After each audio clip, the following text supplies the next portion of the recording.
Hello dear audio wizards and fellow music makers. I'm so happy to be finally back on the channel after a much overdue break. It's been 3 crazy months, a huge tunnel of work, and I couldn't make even more space for this channel. Basically, it all started with Shackmat Modular when we went to Superbooth in Berlin to present a new module. Then we organized our own WAM festival in Brussels, a festival dedicated to modular synthesizers and music making in general.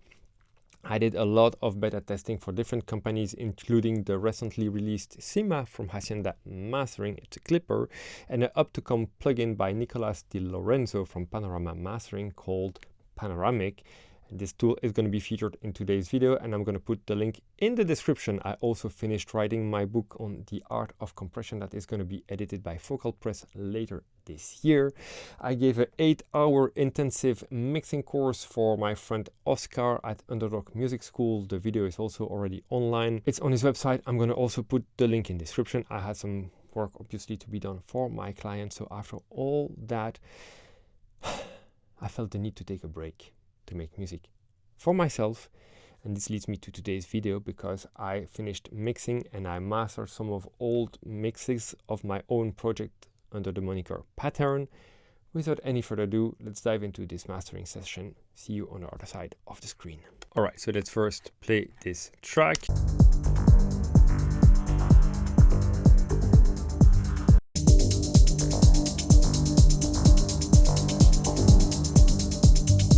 So my general feeling was that the top end and the hi-hat was too present, a bit sizzling, that the bottom was lacking a bit of thump and of depth, of grit. It's a bit like it's there, but it could have this extra layer of density and of cohesiveness.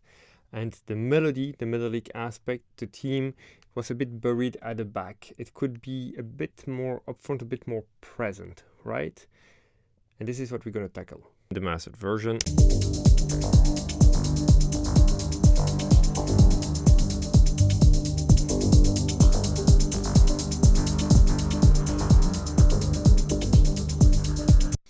You feel the hi-hat is less present in your face, it's more buried, and the whole track feels a bit more mellow. The vibe is more like intimate and less like in your face, because this was the vibe that I was looking for that track. So what did happen here? First things first was a first step of balancing and of tone control. I'm going to turn everything off here, and here we go. So this is the first balancing control. So basically the highs were too harsh, too peaky, but I didn't want to lower them in a static way because at the beginning of the track it was kind of boomy.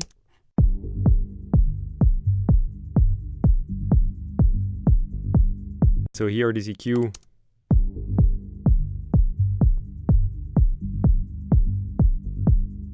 First Michelangelo, and it's in a dynamic mode. Putting Michelangelo in dynamic mode allows to control the harshness of the highs when they are present, but to leave the tone as is at the intro and to avoid doing automation or having an intro that would be even darker.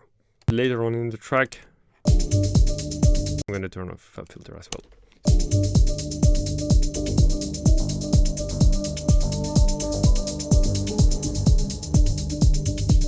This is taming the aggressivity of the track. We could look at the tonal balance. With, without.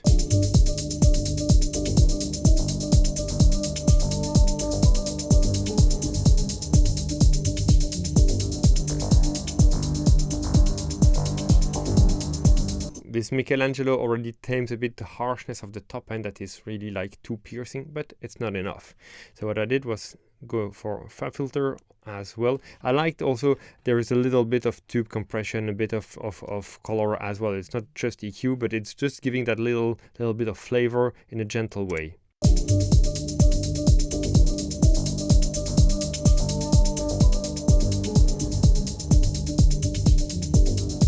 Eroding a little bit the harshness. Then I went for Fab Filter Pro Q. Don't be scared, this seems like big moves, but my graphic is only displaying 3 dB, so it's not really like not doing that much. And let's dial in those one by one. So let's turn them all off. Okay, so this again, but here I'm doing it only on the mid part. Yeah, basically in Michelangelo I didn't show it, but I'm doing this one on the mids and on everything because I felt the hi-hat were piercing too much in the mids. But if I was pushing things further here, I didn't like the tone and the way it was reacting. So I added something more transparent with Pro Q, but doing kind of the same movement.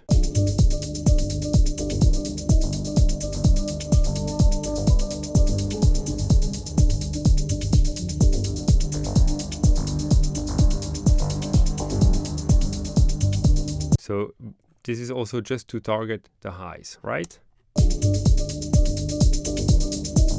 Now I wanted to add some tone on the mid part because I felt this was also a bit hollow.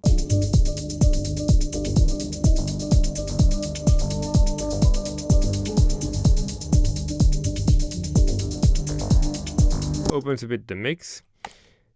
And on the lower part there were some resonances. This melody, boop, boop, boop, boop, boop. So for those two bands, this is very narrow and just in dynamic mode. This one is a bit broader and in spectral mode. They are just targeting a few of the resonance of the melody because some of the lower notes of the melody were peaking too much. And to avoid triggering everything all the time or being triggered by the kick or other loud elements, I put those with a fixed threshold. So pay attention.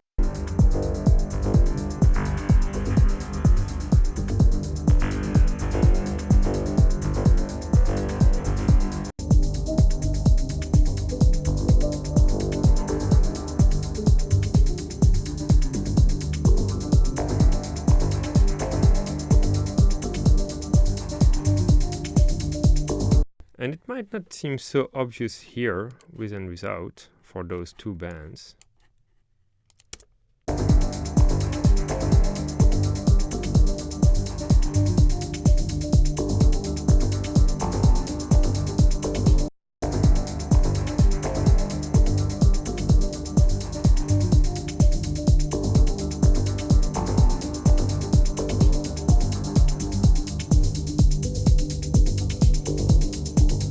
But it becomes much more obvious later on the chain because I wanted to add some density and some color.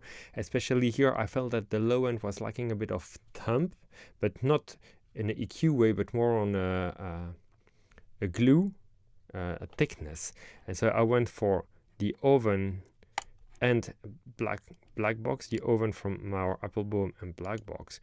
Basically, the oven is shaving off some remaining top end and taking off a bit of the sizzle on the high end.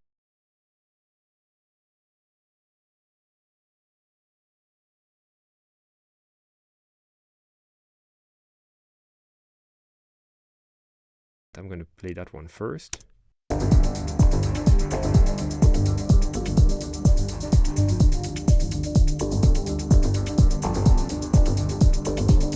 I feel it's eroding, putting a bit more of glue and cohesiveness.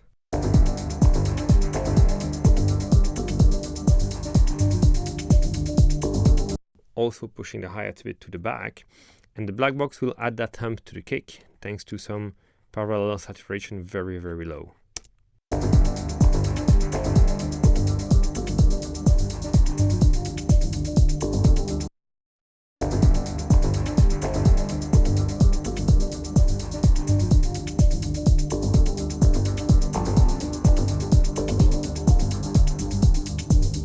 You feel black box is beefing up the kick.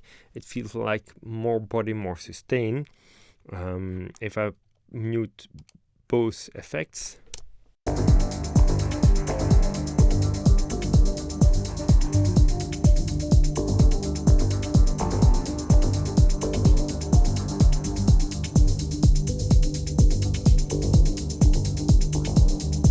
lovely, just a tiny bit, but what's the track was needed. So if I would now mute the whole chain,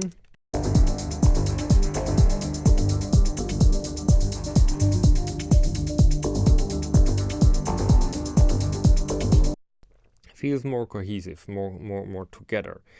Yet I had a problem with my melody and the width and the clarity of it. Those notes feel a bit buried in the mix. They lack a bit of harmonic. So I first went for Weiss exciter, and what I did was, I'm going to turn this one off. I went for some mid-side processing and just adding some harmonics on that part.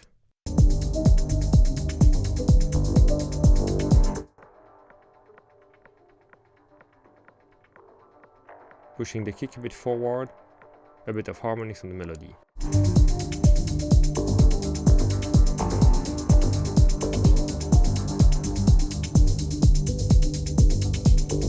I feel it helps the melody to come a bit more forward.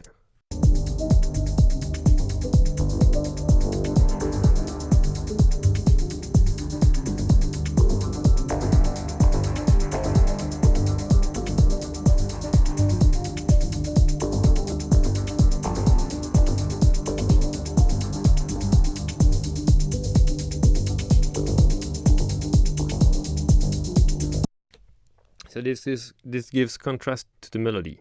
But then I felt that I wanted to add space to that thing as well, because it was a bit too much mono. And so I first tried to add a bit space with pushing the sides, but there was not enough information on the sides for this one to push with the Weiss exciter. So what I did, I'm going to mute this one for a minute, bypass it for a second, and I'm going to go for Panorama. And this panoramic tool, in fact, with the character knob and the blend, you can actually take part of the signal that is on the mid channel and create harmonics and spread those harmonics on the sides. And this is exactly what I did, plus pushing a little bit of air before and after.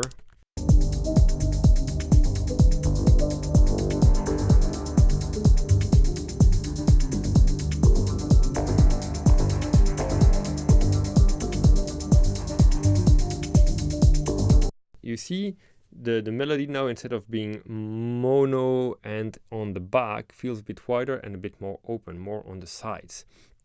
And this was great because now, and this is why I put the panoramic before the Weiss exciter, because now I could dial in some mid excitement.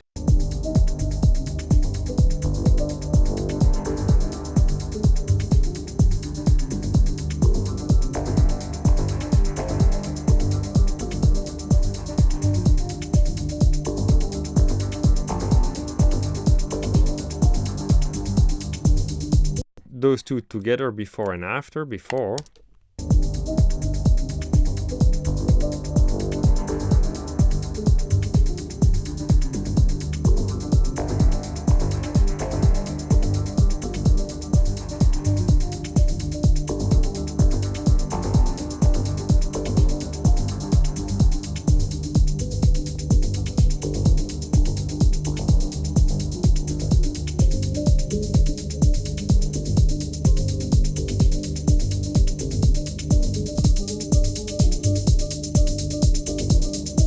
here the kick feels clicky, with lack of sub, the hi-hat is piercing, with lack of width.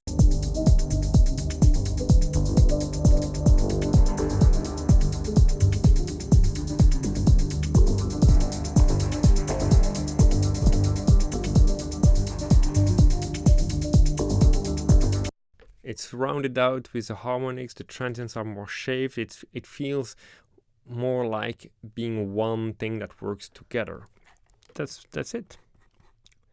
Of course, this is not the full story. The final master did contain a few other things, like a bit of low-end phase consistency control, a bit of extra glue and punch with compression, and the final limiter using Uni-L also to boost a bit some of the transients to add even some contrast without sounding too harsh or too punchy. I wanted to still keep this kind of intimacy, but I thought that this was already a first good tour for today, and I'm happy to be back. I hope it was helpful.